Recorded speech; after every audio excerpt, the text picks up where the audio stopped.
I did like how you opened the episode, sort of energetic.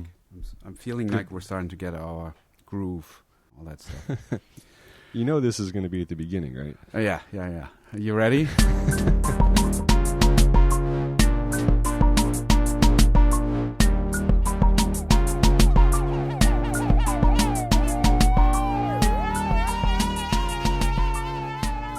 Welcome to TGE, the podcast. This episode is going to be really special because it's coming hot off the Oscars, and we were going to talk about Bohemian Rhapsody anyway, because we got so many requests for people telling us how badly edited this film is, and why does it get so much recognition. So we're going to take a look at that one scene that everybody's talking about, and then tweeting about. And I want to also balance it off, if we have time, with another scene that I think the editor really, really enjoyed on the film. Tyler, how are you? And I have good. And the person who's speaking to you's name is Sven Papa, the host, the curator of This Guy Edits, the channel that has spread from YouTube into the podcast realm, that is then spread from your word of mouth to your friends who begin listening to the podcast, which we very much appreciate. If you like what you're hearing, apparently you can say, "Hey Siri, subscribe to this podcast." And if you don't have Siri, you can still subscribe anyways. We appreciate it. We are on iTunes, Spotify, and Stitcher. And we would also like to clarify that we are recording this. We want to do it after the Oscars so we could be on the right side of history, as Spike Lee says. And we also are doing it just the morning right after. So the morning right before this episode's going to go out. So, information's still coming in. We might miss the latest controversy, but that's just where we are. All we have right now is Trump's tweet, not slamming the Ku Klux Klan and the alt-right, but slamming Spike Lee for his speech about Trump not saying anything about those matters after Charleston. Nice. What did he say? I didn't read it. I didn't hear about this. Something about, I wish Spike Lee should stick to his notes. This is Donald Trump saying this. And it's almost phrased in a way as if he should, he knows what the notes were that Spike should have read. And Trump's A, telling someone they shouldn't go off book and shoot from the hip, and B, that he's done as much, if not more, for African Americans than almost any president. So, okay. Boom. Nice. Just Whatever. reporting the facts here. Yeah, just that's reporting good. the facts. Well, there was a lot of talk. Apparently, Spike Lee was upset about Best Picture, who won Green Book. I didn't see it. I just read about it. I mean, I did see the Oscars. I was going to see it because of their decision to actually air the Best Editing Awards speech live and the other three categories that they wanted not to do that with. So they backed away from that, and because of that, I was gladly to watch the Oscars, and I had a good time. It was good. It didn't feel like it went over very long. Probably stuck to the 3 hours that they needed to. I'm not sure. Do you have any gauge on how long it was? I have no idea. I haven't watched the Oscars for 11 years. Okay. And have no interest. Sometimes I watch speeches. But I mean, and just to highlight this, so Stanley Donen passed away a few days ago, never received an Academy Award in competition. Hitchcock never received an Academy Award in competition. I mean, what do you need from me? Yeah. I'm not interested. The Razzies, however, I'm a strong stander behind. Of course. Requiem for a Dream did not get an Oscar nomination for Best Editing. That is just insane to me. Well, editing is such a tricky thing to gauge. The degree to which the story was found in the editing, I mean, it's such a subjective experience that really just the filmmakers only have insight on, that I think that Bohemian Rhapsody, just with the story of its making and stuff like that, people were able to understand that the editor was hugely instrumental in keeping the production together, more or less making the film work, and quite successfully, I would say. Sven finally checked it out. What were your thoughts on Bohemian, Sven? I watched it twice, actually. Wow. Because the first time I just wanted to take it in and not think about the editing. And then I looked at the editing. And so my overall impression of the film is that I really enjoyed it. And this is a really special film for me personally as well because of Freddie Mercury. Because he's the first kind of celebrity that I remember had an impact on me as a kid, learning what it feels like when one of those icons dies. And So that I hadn't had that experience of, oh my God, what the hell is going on? The world is stopping until that moment. And Yeah. so I didn't know a lot about, because I was too young. I haven't been to a Queen's concert ever. That all happened a little bit later for me. So more with like Elton John and Michael Jackson. So I hadn't had that experience of like seeing them live. But they were sort of at the beginning of me starting to have interest in music. That's sort of what I went into. I didn't know much about the backstory of who he is and what kind of life he had. So I walked out of it feeling pretty good about the film. Like I felt like it was a great celebration of his life and the music and a good time. However, then doing a little research, I realized that they were playing fast and loose with the actual events that occurred, and I feel a little sad about that after the fact, because this is the legacy of an important musician, obviously, and to play with the facts to a degree where I felt like that's crossing the line. And there's some filmmakers that really, really want to make sure they get it right. And I feel like on this film, that wasn't necessarily a priority. And so that makes me sad about that this is the film that's going to represent Queen. But I also looked at the interviews and to see how the band members felt about it. And they seem to be all on board. So maybe I'm a little less sad about it. But I can see why a lot of people feel critical about the film. So that's sort of my big picture take on the film.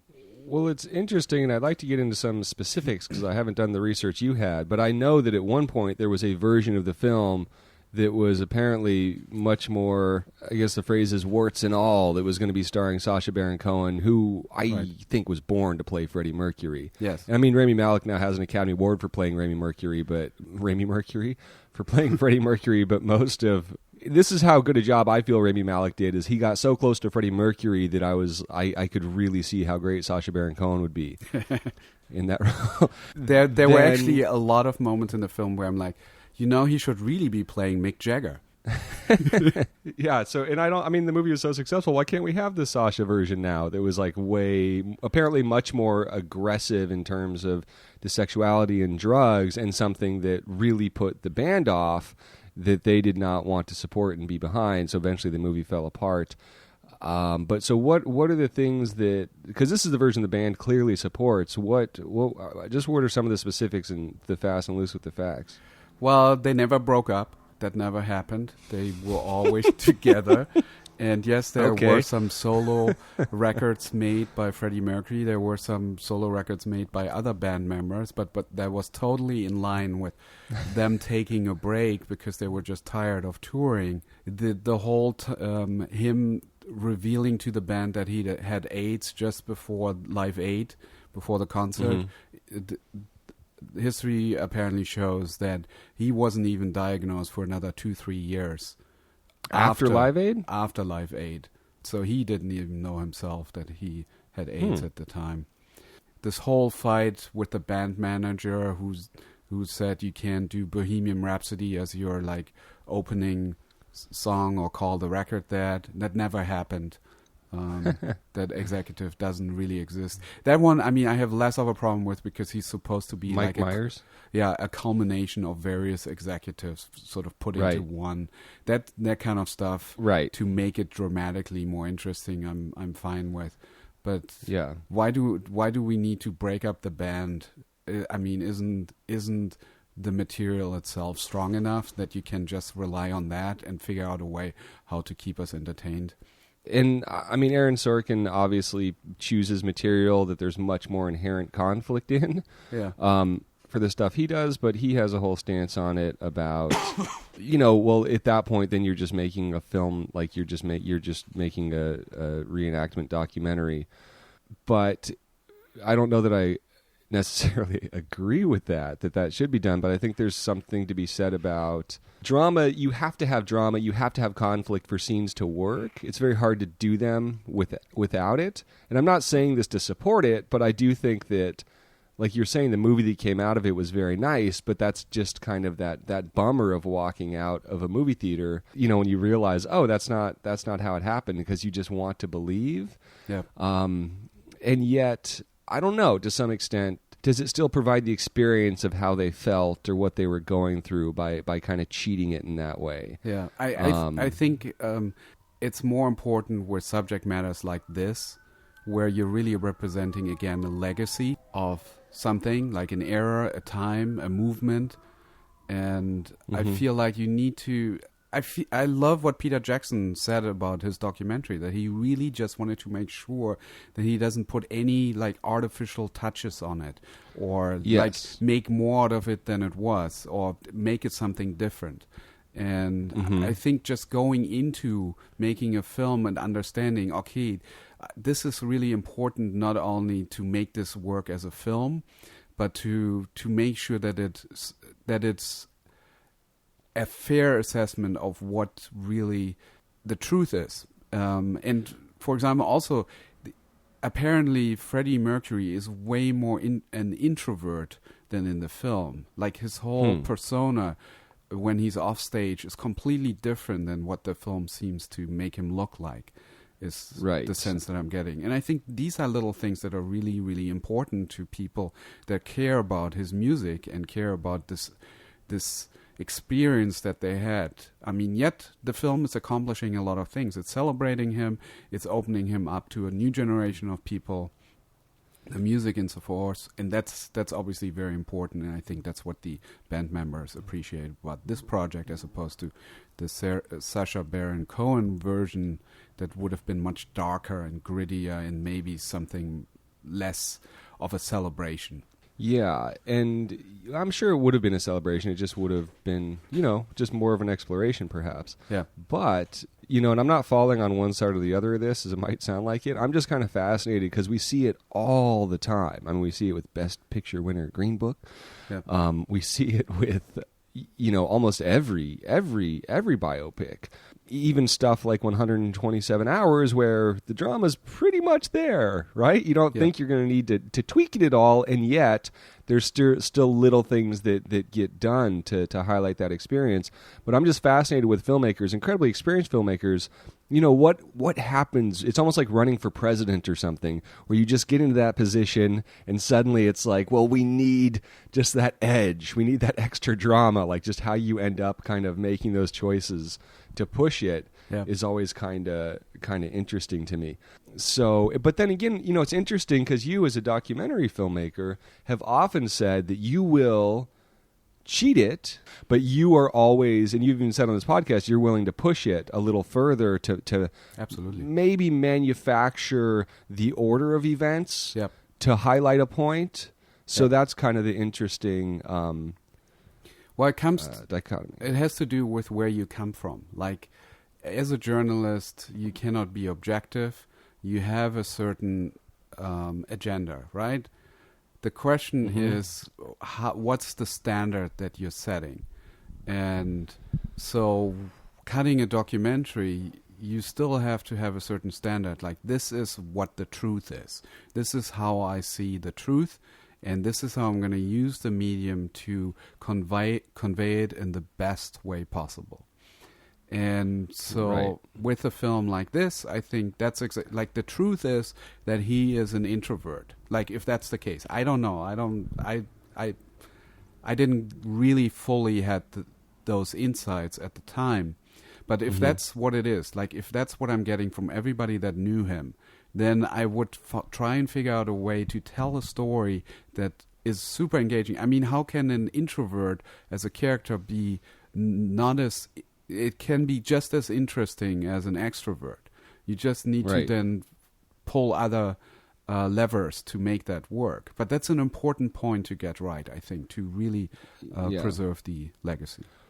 Well, the thing, and then just the irony I'll point out with this film is one of the things I really, really appreciate about it, which is proof that what we're talking about, what you're kind of talking about, works, is there were so many scenes in it that were building up to the band is going to have a fight and the band is going to have like a breakdown, brawl during the recording of this. Yep. Right? in the recording sessions, and they would always work around it. Like the conflict would be diffused.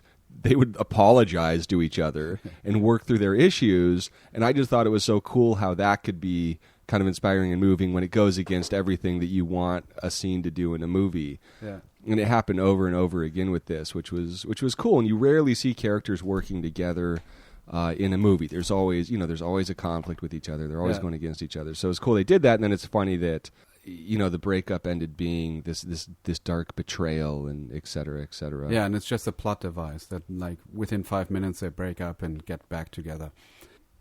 I did really like the banter in the band. I thought it was a really not a stereotypical way of how a band is, that they were like funny and down to earth, and that made it, like, I thought that was great. And I think, and this is where we should start talking about the details and the editing and putting it all together, because we're not just a podcast just broadly discussing themes and ideas. We want to look at specifics. So let's get into it. Usually what we do in this podcast is we look at a very specific scene and we play it here, and we play up some of the dialogue, describe what's going on, and you have the option to watch along. We'll include a link in the description of this podcast. We're going to set it up and start it off, play it one time through, describe it, and then we go back and look at some details.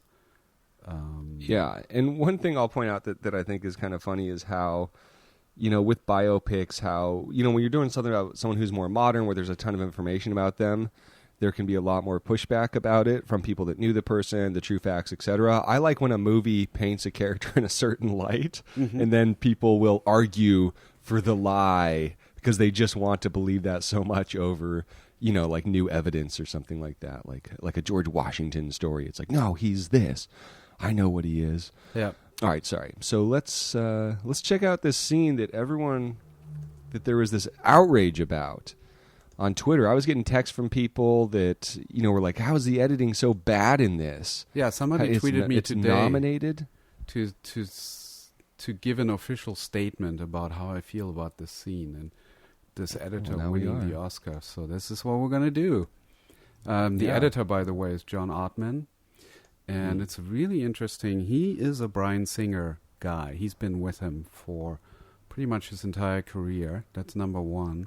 Number two is that he's a composer, like a real composer, who does both. So he's scored like X-Men and some of the other Bryan Singer projects.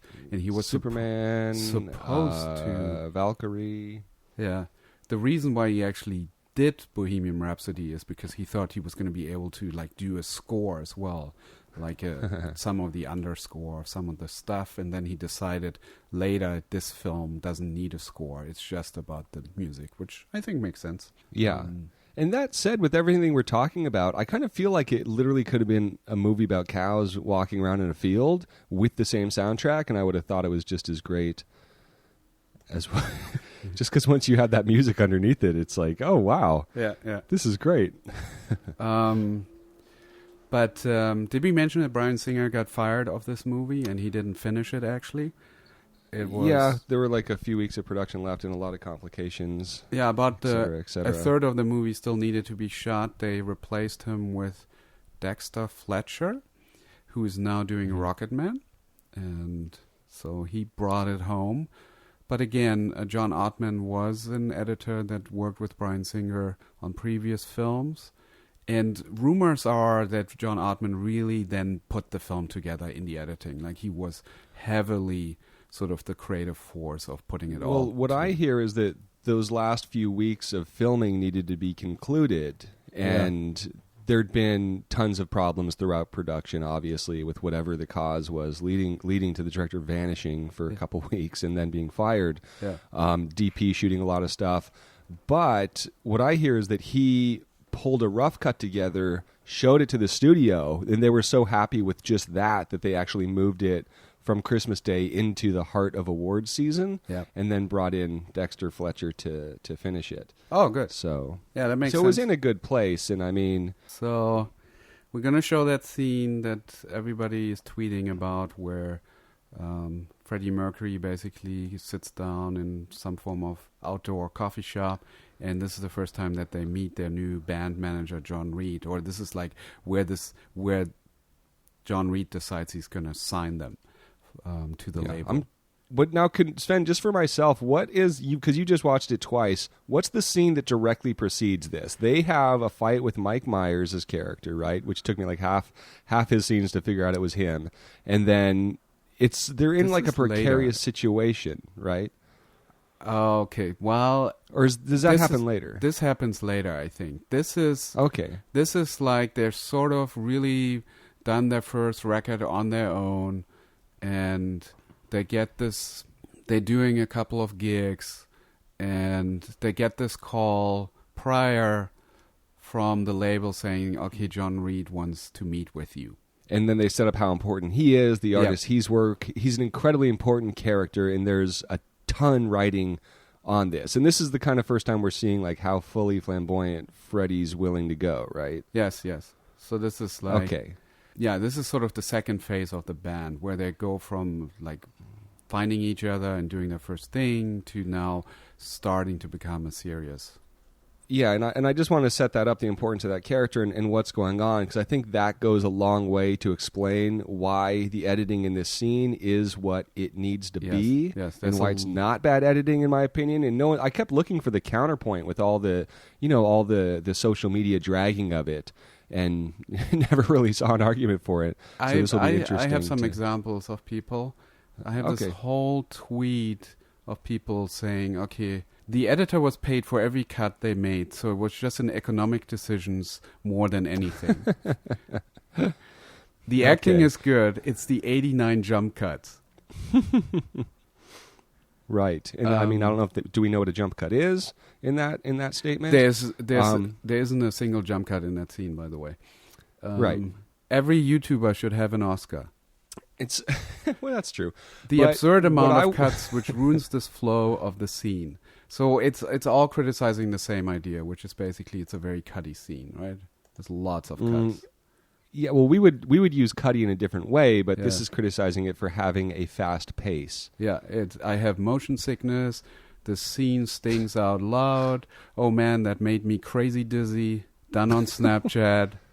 And one thing I want to point out is what I like about the link that you found is that it actually has the beginning of the scene, which I think is important. Right. The one that's being tweeted that everyone's reacting to starts after the scene has already begun. So you're kind of starting with the heightened pacing. Yeah, and it's very interesting because most of the people I heard about it from and stuff hadn't seen the movie, and that goes for a lot of specific criticisms. Where I think your criticisms of it, the stuff you found, is accurate. Where there were a lot of people upset about it that then went and saw it and were like, "Oh, wait, no, they do articulate his sexuality in the movie," stuff like that. So it's an interesting how people are reacting without really understanding it. And I just had the hardest time thinking of what scene it could possibly be that people were reacting to so strongly, because it didn't bother me at all watching the film. Well, it's this particular scene, and some bring up Catwoman, which is basically as low as you can go when it comes. And there's a great Your Movie Sucks on Catwoman that I highly recommend. It's maybe the best movie I saw last year. Is the Your Movie Sucks on Catwoman. All right. Well, we're not going to play the ending in the scene, meaning what that means is we're not going to reveal how we feel about this scene before we actually show you what's going on. So, okay, I like it. Here we go in 3, 2, 1. So Freddie Mercury walks through a cafe door outside. Camera pulls up into a nice wide shot. He walks over to his band member, presenting his new outfit. I've got to make an impression, darling. You look like an angry lizard. And he sits down. There's a lot of cutting between the band members. A random guy walks by. We see his back. He pulls up a chair, sits down. It is John Reid, the manager of this exciting label. Mm-hmm. So this is Queen. And you must be Freddie Mercury. You've got a gift. You all have. So tell me, what makes Queen any different from all of the other wannabe rock? Cuts between them as he is trying to figure out what this band is about. We're 4 misfits who don't belong together, playing to the other misfits. The outcasts, right at the back of the room, who are pretty sure they don't belong either. We belong to them. We're a family. But no two of us are the same. And he's convinced. These are good guys. Some other guy walks But we up. don't Paul know he's Printer. convinced yet. Meet Queen, our Well, new I signing. felt like Paul will be looking after you bought day it. to day. Pleasure. If I can get you on the radio, maybe I can get you on television. Top of the pops. Hopefully. Because they're surprised. And then, And then, it's only the biggest television program in the country. Okay, so he tells him what's going to happen for them. He's going to try to get him on a TV show, and if it goes well, Got a promotional tour of Japan in mind. they go to a promotional tour in Japan. we'll want more. Every band wants Which then we don't get to see how it plays out, which we don't usually do, but whatever. Yeah, it basically unwinds pretty. Like they end that thought, and then there's a bunch of reaction shots of the different team members considering this and starting to smile. Like, yes, that's Is what it we want. Fast or slow in pacing, that end bit? I think it slows down a bit. Okay, so that just goes to kind of prove the point of when you're just analyzing a section of something, it doesn't serve the purpose of the experience of the movie. Yeah. And obviously, I'm just going to throw my weight, whatever weight I have, into fully supporting that this scene is edited the way that it needs to be. And I'll just kind of explain why real quick. One is to do kind of with the pacing of the experience of this thing is that there's a lot going on in the scene in terms of this movie. It's a huge turning point in it, and it's a total twist on expectations of what you're expecting. You're expecting them to have to struggle and fight like you'd see in most movies to get this huge opportunity, but it just works out for them, right? Yep. And things happen fast for Queen, and every moment has to mean something also. So I think having a faster pace for that stuff is good because there's a lot going on in it. And what we could do is we could actually look at each shot to prove that the editing works and say that that shot is accomplishing something different than the shot before it and that it has meaning. Yep. I mean, if we just look at the beginning, obviously this is establishing the location. We're establishing Freddy's in this new wild outfit. We need to see the bandmates' reactions to this, which Yeah. we get. We have a little fun with it, and it starts a little slower, and we're going between them, having a little fun, sitting down, and then we kind of make a choice to sneak this character in also. Before we do, I would like to point out that most of the lines are played off camera. And I think there's a reason why that is. What's that? I think the scene, from what I'm reading, is there's a lot of improvisation going on. And I think the scene was being saved somewhat in post-production. That most of these lines, this is all ADR, is what I'm assuming. This entire scene was ADR'd, which means it was recorded in a studio after the fact. And so this whole banter, I think, is actually created in the editing, because we don't really see any of the band members say any of these smirk remarks Right. on camera. And so why did they cut it this way is because the scene is trying to accomplish a couple of things. And in this first part of the scene, what they're trying to accomplish is to set up the fact that they are misfits. And this new outfit is representing that. So they needed to create some form of banter that talks about this outfit and how Freddie Mercury doesn't care. He enjoys the fact that he's a misfit, and that's a setup for what's about to happen. Okay. Right, and it also creates a loose feeling that's disorganized and lost, because when this character shows up, he breaks that up, and it becomes very organized. Yep. In terms of what's happening. And likewise, like you're saying, the whole thing with the outfit, the experience watching this movie, if you're watching it, is, why is he self-destructing? He's going to blow it. This is an important meeting. Why do you show up dressed like a fucking lizard? Right? So you kind of have all that, and then that leads to this moment where the hand grabs this insert at 23 of the chair being turned, breaks all that up, and it really has a dynamic effect when you're watching the film. You did just mention something that I didn't even think about, which is, oh, he might be screwing up this meeting by dressing up like this. This scene does not tell us that, right? If that's that, those are really interesting stakes. So you could have the band members get really, really worried and be like, "What the hell are you doing? This is like you're going to blow it." And then the scene could play in a different direction, and I could see that scene work really, really well that way. But they're really Yeah. casual. They're like, they don't care. Well, they ultimately support each other, and they're queen. You know what I mean? This thing ends up working, so it's more fun that the audience is like, wait, what the fuck are they doing? Yeah. This is all over the place, and it's crazy, subconsciously, and then suddenly, oh, now this guy's here, and you get to see them snap, and this is quick cutting. At 23, the chair goes down, boom, quick reactions, total change of face. Oh, we better get our act together between each character. So it's good, and then he's sitting down, kind of owning the frame. And he begins the speech. Yeah. I do have to say it feels Cuddy to me.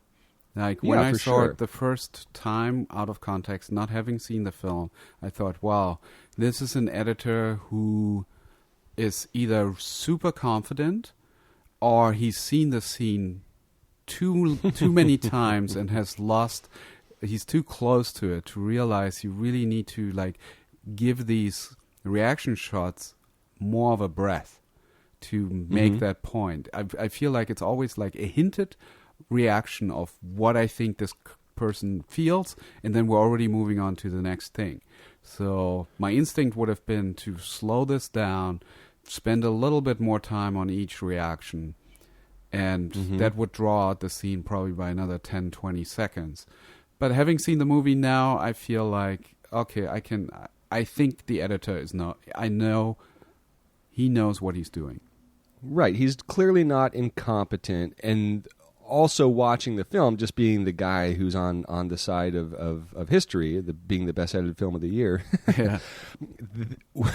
You also have to think about the scene in context of what else is going on in the film. It could really throw the energy of this entire movie off in this moment in their lives, or saving up to those moments where you really want to hold on stuff by maybe doing the more obvious choice and really slowing this down, having reaction shots, taking time with the pacing, where this is just kind of a thing where it almost throws you off. Yep. To me, watching it threw me off in a good way, in terms of, oh, this isn't going how I expected. This is happening quickly. Like this event in their lives, and then of course it has to happen quick, because look at the stuff they go on and do after this. We're not going to make a whole scene like we do with the Mike Myers stuff out of how they get their first manager. It's just like, yeah, cool, we'll sign you. It's like, oh, here we are, and then they're playing to 50,000 people. Yeah. To me, the scene is really a fix. Like I think the scene still has some problems in here, by the fact that it needs to accomplish so much. It needs to bring across the misfit idea. It needs to introduce a new character, which is the manager. It's introducing a new plot point. Just a second. It's introducing a new plot point, which is the band is now going to the next stage of their career. Then it's introducing another really important character, which ends up being sort of a villain or love interest at the beginning. And it needs to, most importantly, create the illusion that this manager is going to sign them on the spot, because Freddie Mercury pitches him, we're the misfits, that everybody in the back of the room is going to relate to. He's like, okay, cool, that's all I need to hear. So now we're going to be working together for the next 5 years. That's right. Like usually this kind of relationship change, you need a couple of scenes to make that work. Like there needs to be resistance, and there needs to be getting to know each other and growing and whatever to accomplish all that. And they just decided, we're not going to spend 10 minutes on this to get us to the next stage of the movie. We need to be like the first 20, 30 minutes, they need to get together, they need to find each other, make their first record, move on, so that we can get to the gold, the good stuff, the great songs. And this is why this scene was cut that way, is because within a minute it does 4 major things. And you can also see this scene as written and really milking the drama of each moment. You can see that just bogging the movie down, because there's, like you're saying, there's a lot of drama in it and a lot to play on. There's like a 4-minute version of this scene. This is playing out in 1 minute and 38 seconds, and you know that it's not being done randomly and incoherently, because we hold on the part of the scene that matters. It's not Cuddy during his speech about being the misfits. Yeah. Right? And by making the rest of it faster, you give more power to that by holding on it. Yeah. So a lot of this stuff, a lot of these things that might be bothering you that don't bother you if you're seeing the movie, but they bother you if you watch it on Twitter, going into it knowing, oh, I'm counting cuts here, then you can miss the real, the distraction tactic of what's going on with that editing. Yeah, and by making it this fast, it's hiding the refrigerator logic in this scene, which is basically refrigerator logic is a moment in a film that really doesn't make a lot of sense when you think about it.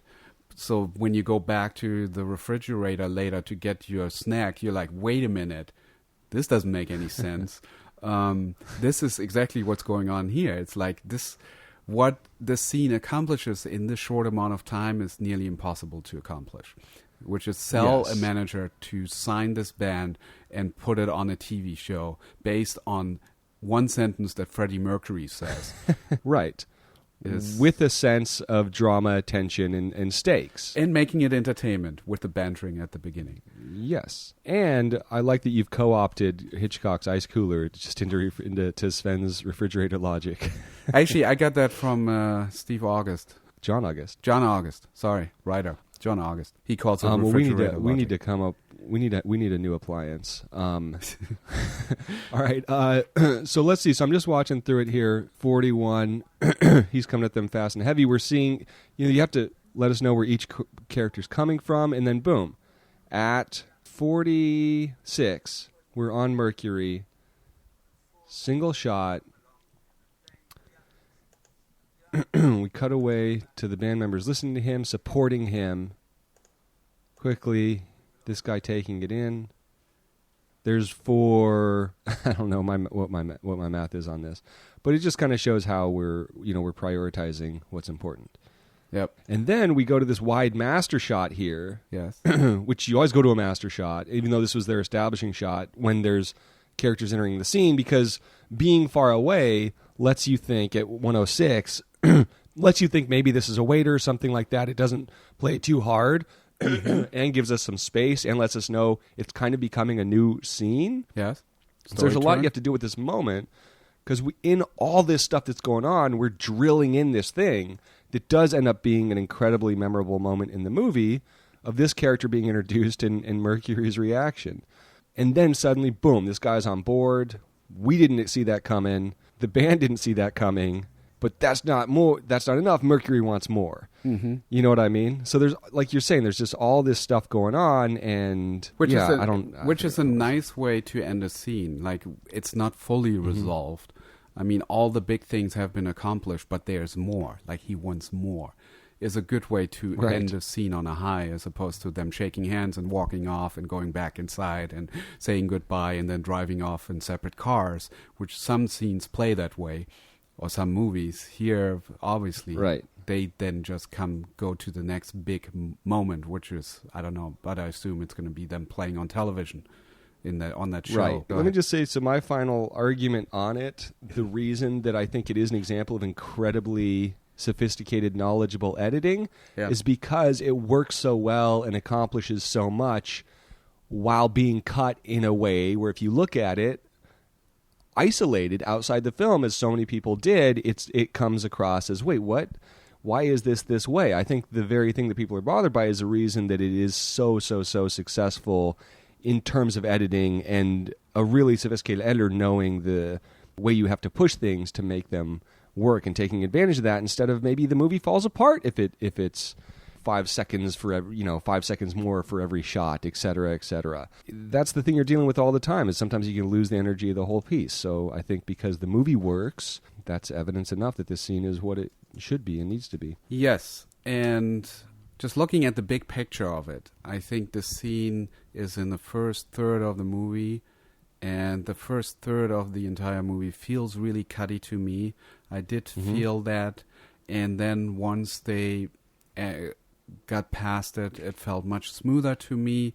I felt overall, when you look at editing, you can always look at the details, the scenes, and like, how is it put together? Does it feel smooth? Does it work? Is the arc well? But then the overall flow of the film is just as important, probably even more important. And I thought this film was done in terms of the editing, tremendously well in pacing out things that are high, that have a lot of energy, and things that slow down.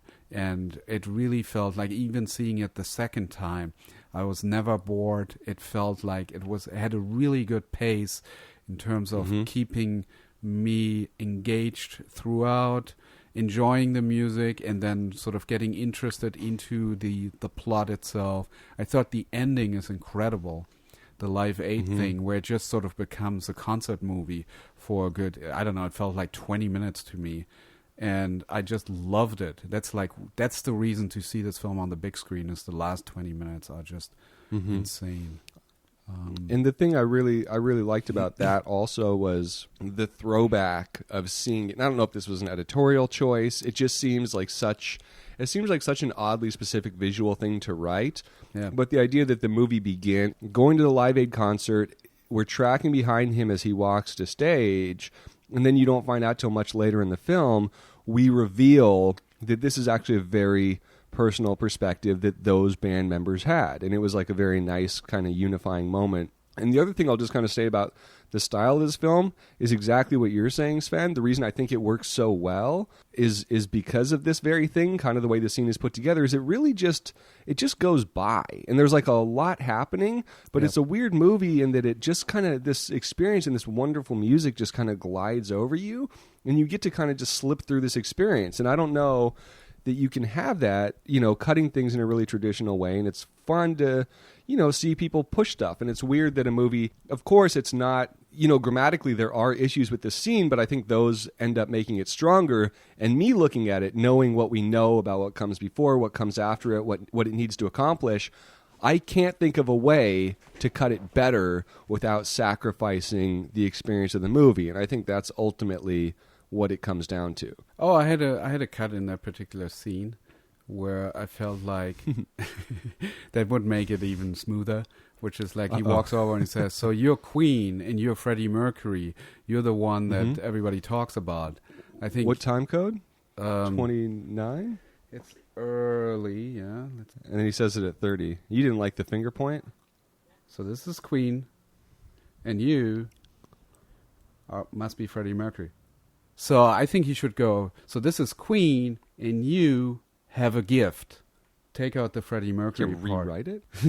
No, not rewrite it, just recut it. Wait, hold on. Let me see if those lines exist. And you got a gift. Wow. So you think just cut that line out, the pointing, which I think that's the thing with the pointing, is Keep that's the the one pointing. thing that kind of, the thing with the pointing bugged me a little bit too. Yeah, okay. But I think the bugging is like the impact of it, because again, this is, if you remember the experience of the movie, we have this mysterious character setting down. He's been set up as a person with power that can change their lives. So there's something about like just the odd cut and that finger jabbing at the audience, that I think just subconsciously adds like an energy and a sense of threat to it, building up that payoff of us learning, oh, wait, holy shit, he's going to sign them? I didn't expect that. Yeah. I'm just going to defend it because that's the game of this. The reason this why podcast. I would have made that cut is because he's saying some things that are so obvious to everybody. And so why does he need to address Freddie Mercury by name once again? And it would make more for a surprise, because at this point you would expect him to say exactly that. And then he's going to say, "And you have a gift." And then you have an immediate turn, a release. You go from tension to release. Well, you need to take in cultural context for this as well, though. We have an actor known for playing Littlefinger, so it's important that he point his second largest finger on his hand, or else the audience is going to be associating him with that. Okay. All right, you win. I give up. Cool. So I guess next we're going to make this a two-parter, right? We're going to look Sure. at the other scene. This is a scene, it's the Galileo scene, which I think is really nice. They're recording the stuff, and they're cutting from the rooster to actually a guy saying Galileo. It sounds like the rooster is saying it. So this is the editor really having fun, and I found a great interview with John Ottman and Steve Hullfish from Art of the Cut on Pro Video Coalition. I'm going to leave a link. We're going to leave a link in the description as well. So if you want to read ahead, read that read that interview of the editor talking about the process of cutting Bohemian Rhapsody. They talk a lot about music and how John really loves being a composer more than an editor, which is interesting.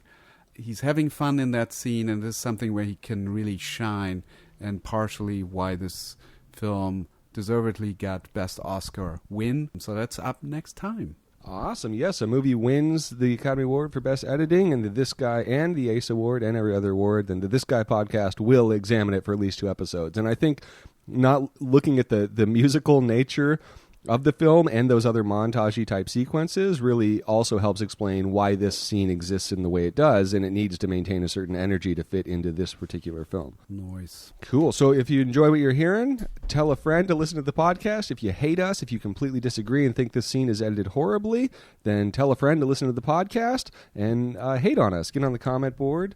Yeah. Where at, Sven?